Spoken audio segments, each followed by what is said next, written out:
Welcome to the Jacksonville Bar Association podcast. My name is Craig Shoup. I'm the Executive Director here at the Jacksonville Bar Association, and we're excited to have Bryce McColskey with us today. Bryce is a 2021 University of Florida Frederick G. Levin College of Law graduate. Prior to law school, Bryce attended right here at the University of North Florida and earned a bachelor's degree in business administration. He was a senator in the student government, a new student orientation leader, and a member of the Alpha Tau Omega fraternity. Currently, Bryce is an associate at Hall Booth Smith's Jacksonville office.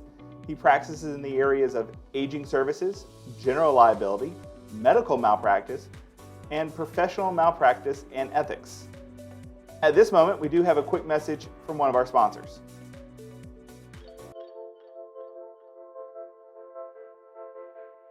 Thanks to the Jacksonville Bar Association for helping Mulholland Investigation and Computer Forensics bring forth our services to the local legal community. We offer a wide array of investigative service and computer forensic service. We do background investigations, we locate witnesses, we do surveillance. We have experts on our team that do security negligence consulting and have the ability to take evidence from computers, cell phones, tablets, servers, and a wide variety of other services. Our JBA sponsor membership allows us to regularly see our most important clients. Please contact us at 904-354-7989 or at mulhollandinvestigation.com.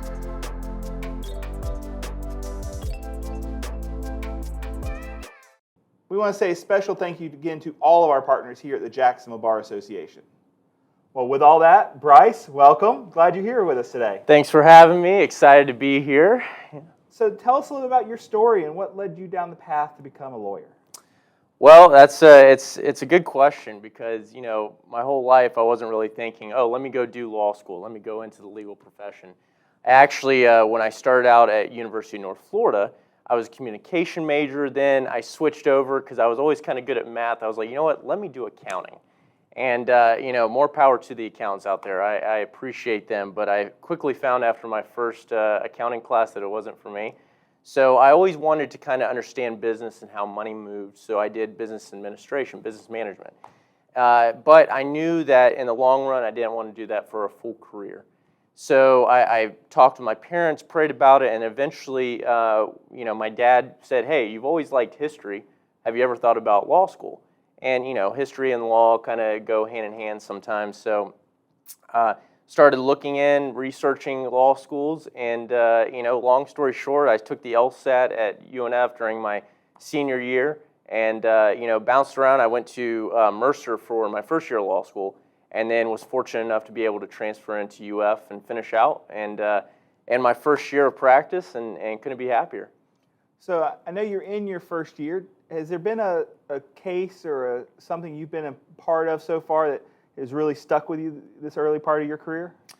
So when it comes to the practice that I'm doing now, I guess we'll talk later, but I've recently moved into medical malpractice defense and seeing a whole new side of the law, and it's those cases where you see people and day in and day out, they have these cases, and obviously it's unfortunate sometimes that people are involved in incidents and accidents that leave them hurt, and you see families hurting as well.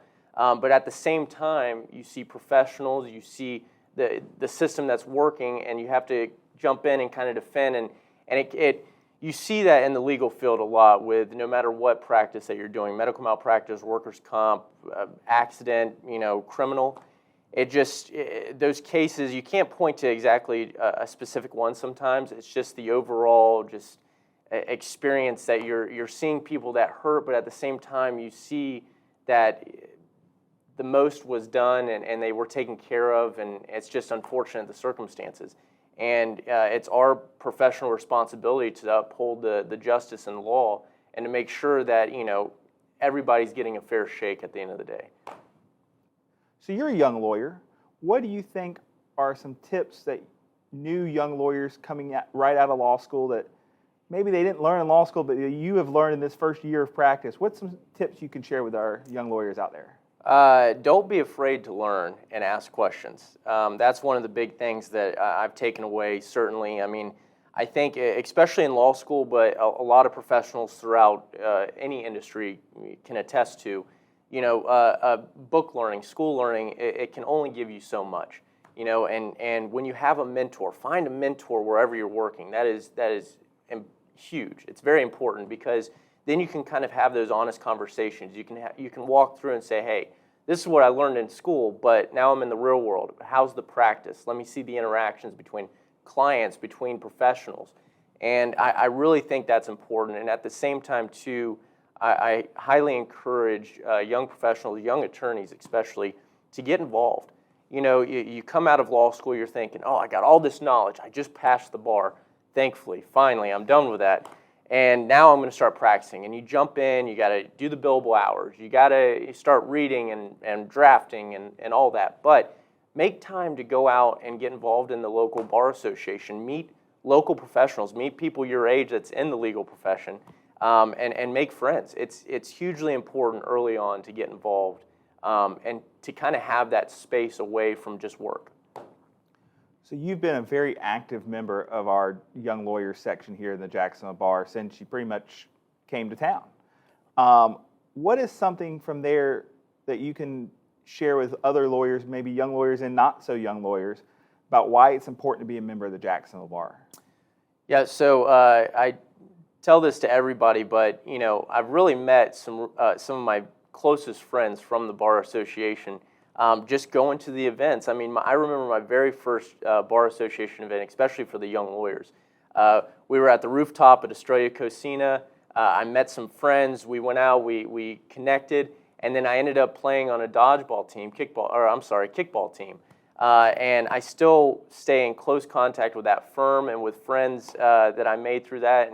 And it's going to these events. And it may not be an event that you are specifically interested in, or it's not on the top of your list, but just go out. You never know who you're going to meet. You never know what interactions, what relationships you build.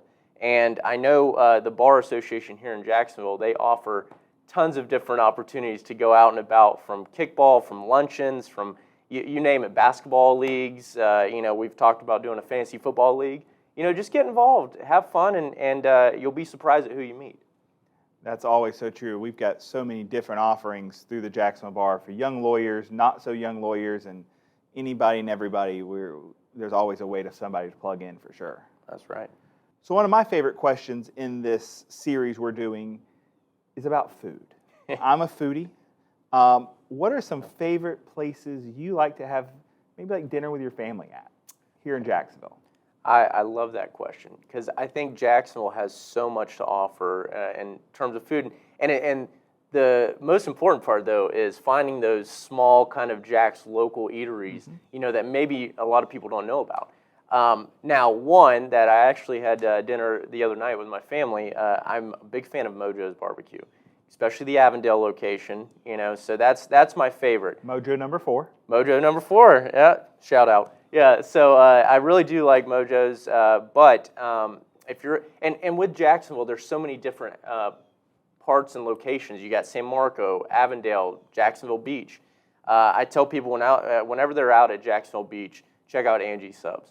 That is a mainstay, and they say they got the best tea in Jacksonville. I'm hard pressed to argue against them. I do like my sweet tea, but Avondale, San Marco is a great location as well.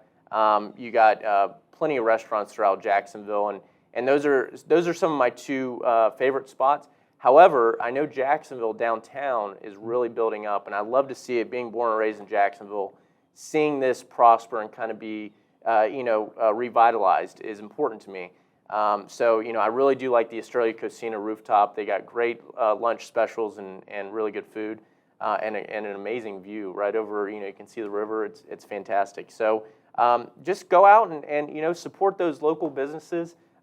First and foremost, don't if there's a place right around the corner that's owned by it's a mom and pop store, go and check it out, support them, and Jacksonville has plenty of those. For sure. So if somebody wanted to reach out to you about maybe a question in that medical malpractice defense or any of your other practice areas, or how to even become more involved with our young lawyers in the bar, What's the best way for folks to get a hold of you? Certainly. So I would say my work email would probably be the best. That's bmccolskey@hallboothsmith.com. Also my direct line at work as well. And then, if they have any questions related to law or, like you said, getting involved in the Young Lawyers section here in JaxBar, reach out. I'd be happy to, invite them to an event, or on the legal side, I'd be happy to discuss with them and see if we can help them out. That's fantastic. I know you've always been very open, and especially as we've had newer members coming in after you, you've always been open and welcoming folks to all of our events, and we appreciate that. Yeah, absolutely. Happy to help. Thanks for coming on today. We're glad you were with us. We look forward to seeing everyone on our next episode.